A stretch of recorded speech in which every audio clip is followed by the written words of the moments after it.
May the words of my mouth and the meditation of my heart be ever mindful of thee, O Lord, my strength and my salvation. Amen. Please be seated. I want to talk to you this morning about one of our readings, our opening reading from the book of Acts of the Apostles. And the passage I want to look at begins, after they had given them a severe flogging, they threw them into prison and ordered the jailer to keep them securely. Following these instructions, he put them in the innermost cell and fastened their feet in the stocks. Paul and Silas have been falsely accused.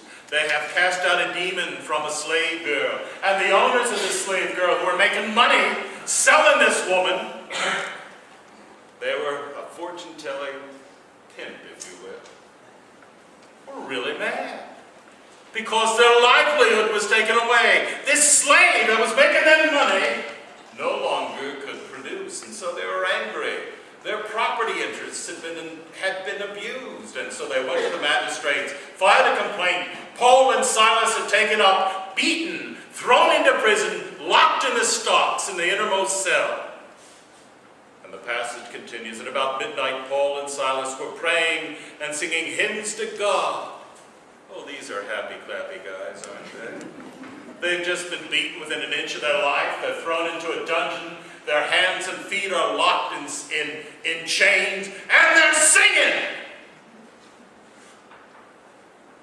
And suddenly, the prisoners were listening to them.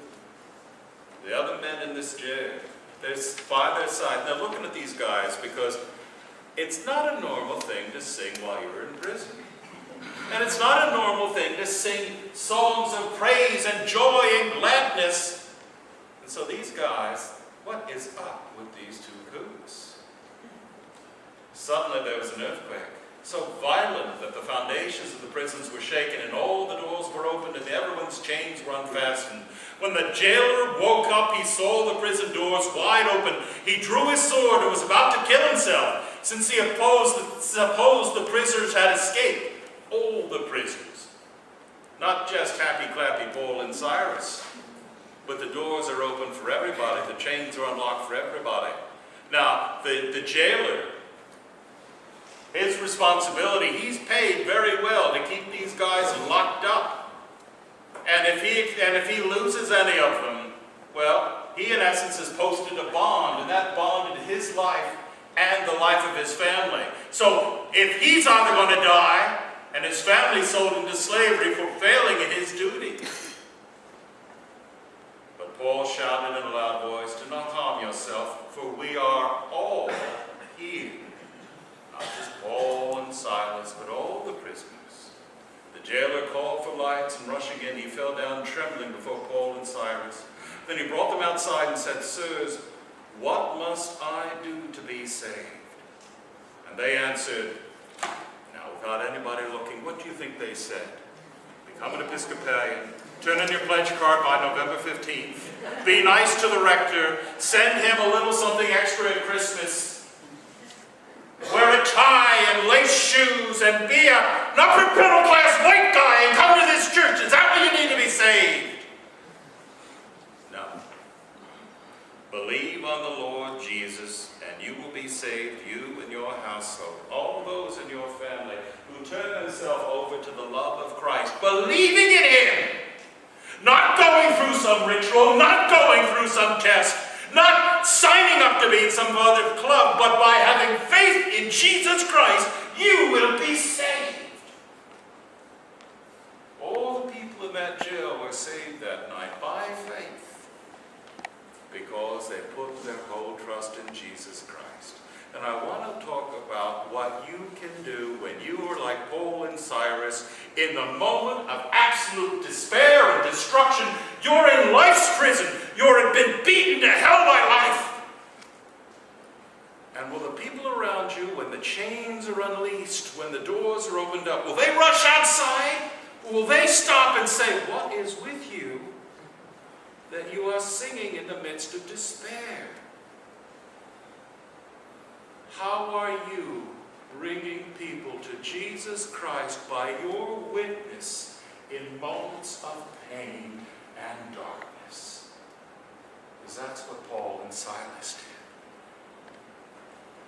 They weren't magical orators. They weren't so clever that you just, oh man, these guys got it right. But there was something by their words moved and opened the work of the Spirit in their life so that they believed. And by believing, had faith. And then turned in their pledge cards on time. Prayer works, folks. It works. I've seen it again and again and again. In the back in the narthex, there's a little wooden box that Rudy Rudolph built for us. It's got some pretty good skills there, Rudy. And in it you stick little white pieces of paper where you write down the prayer needs that you have for the will, for people.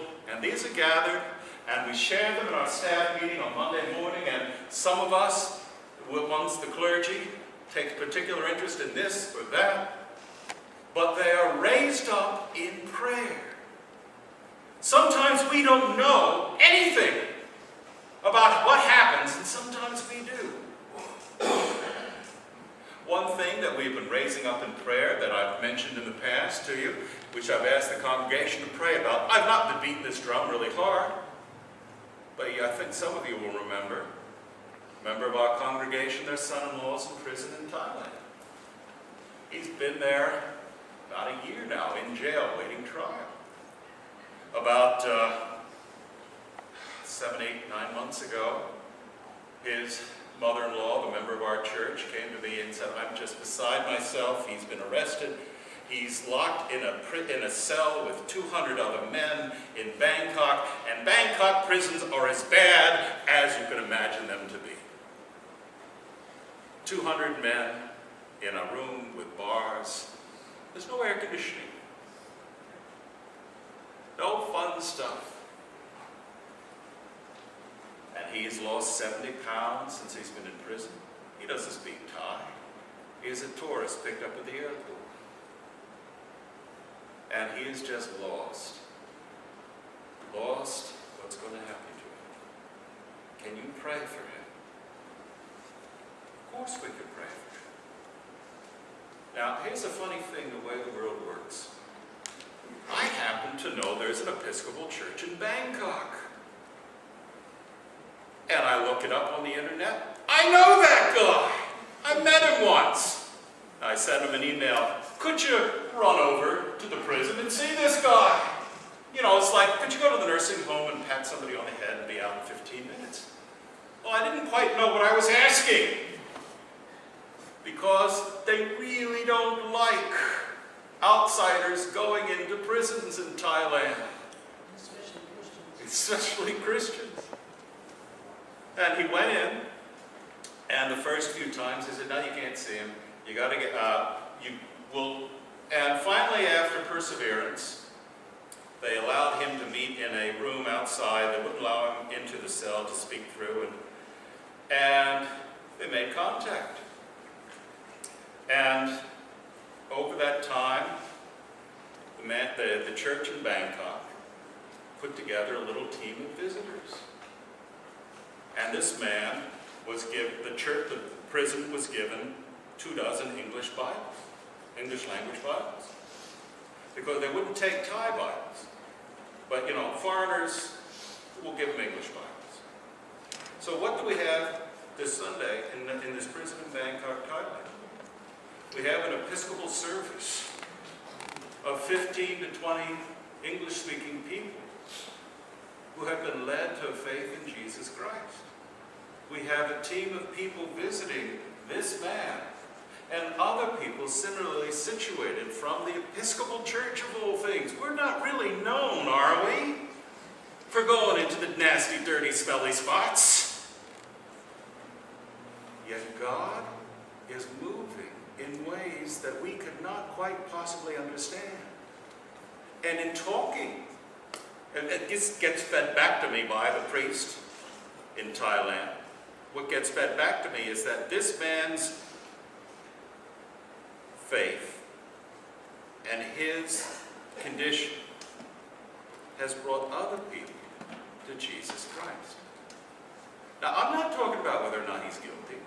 I'm not talking about whether he deserves to be there. I'm not going into any of that.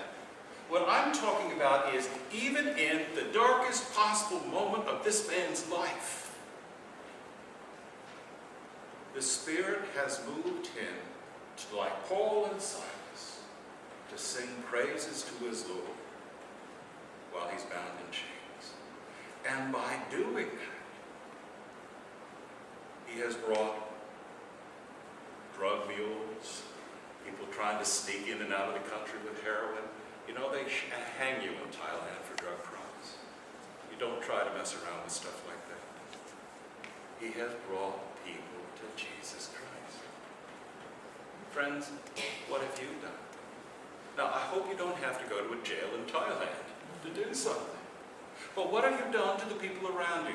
When was the last time you were in the hospital? You were surrounded by strangers, and you turned to the person in the next bed, or you turned to one of the staff and tried to tell them about your joy in Jesus Christ. Oh, we're Episcopalians. We don't do that. We're not Jehovah's Witnesses, thank God. It would be so mortifying to have to talk to strangers like that, wouldn't it? But as Christians, we're called to live out our faith, not be ashamed of it. We're called to be fools for Christ. And being a fool for Christ doesn't mean believing something that's so far-fetched it's impossible to believe, but breaking the norms of what is considered decent, respectable behavior when it is in conflict with the imperative given to us to bring the world to a knowledge of Jesus. That's what we need to do. Man, that's hard for me. I'm from Philadelphia. If our grandparents didn't know each other, I'm not allowed to talk to you. That's the culture in which I grew up. You know, when I went to my first Southern church and we had the exchange of peace, see, in Philadelphia, when we exchanged peace, it was like, Laurent, how are you? Don't move the elbow. Shake like that. Arm's length. Don't get any closer. Don't make eye contact. Then I went to a Southern church and I got this full body hug. Man, that's really weird.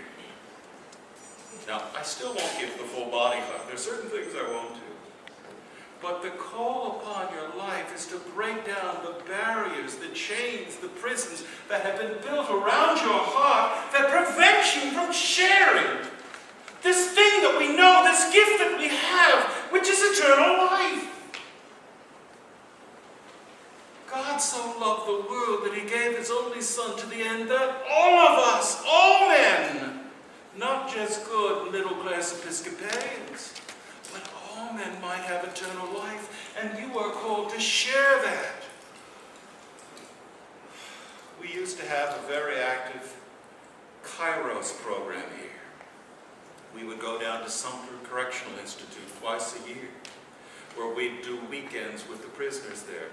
Unfortunately, the warden has discontinued that for good reason. One of the members of our group smuggled in a cell phone and gave it to one of the prisoners who we knew ahead of time. I don't think we vetted him and the team. So of course that's going to get discovered. And of course they're going to tell where it came from. And of course, who does it burn? The whole ministry. So long as that warden's there, we're never going back. So we got to wait till the next warden comes in. But the work in Kairos prison, in the prison in Sumter, is life transforming. Because what you have in Sumter, which is down in Bushnell, our local prison, has two types of inmates. People who are there for like 18 months, who rested in Miami, come up here for vacation, then go back down to Miami again. Or guys who are in there and never get out. So we have two types of prisoners. We have old men and youngish men who have gotten old quickly, and teenagers. And what is so powerful is seeing these older men in these prayer meetings talking to these guys who are going to get out in 6 months and saying, I have tossed away my life. I'm never going to get out of here. Never. Yet you have a chance to turn your life around, and the only way it's going to stick is if you accept Jesus Christ. The most powerful Christian ministers I have ever witnessed are the lifers at Sumter Correction Institute. They're not going on about the fact that they didn't do it. They did do it. They're there for a reason. But they're past the point of, oh my, look at my life. It's rather, what can I do with what God has given me now to change the world around me for the good? I pray that none of us are ever put into that position. But how can we change it to our world? What prison, what boundaries are set up around us right now that we need to break to reach the world for Jesus Christ? Is it our neighbor across the hall, across the street, who's lonely, who's sad, who's lost, who has nobody, who needs a community of brothers and sisters, who don't care where she's been or what she's done, but seek the good for her in Jesus Christ? Is that your neighbor? Are you reaching out to her? Well, they're a nasty so-and-so and they park on my grass. Well, maybe if they came to church a few times, they wouldn't park in your grass. But you've got to make the effort. Friends, this is hard work. This is not easy. This is not happy, clappy stuff. I look around and there's one person in this congregation who at one time I said, don't do that anymore. Of witnessing to strangers by giving them car rides. Don't do that. That's a little too much. Use prudence. Use caution. But be open with your heart to the power of Christ. See, Christ can transform the world in ways that we can't possibly imagine.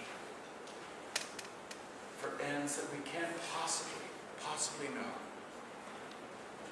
This man in a prison in Thailand, he says he didn't do it. I don't really care one way or another. I pray that he gets out.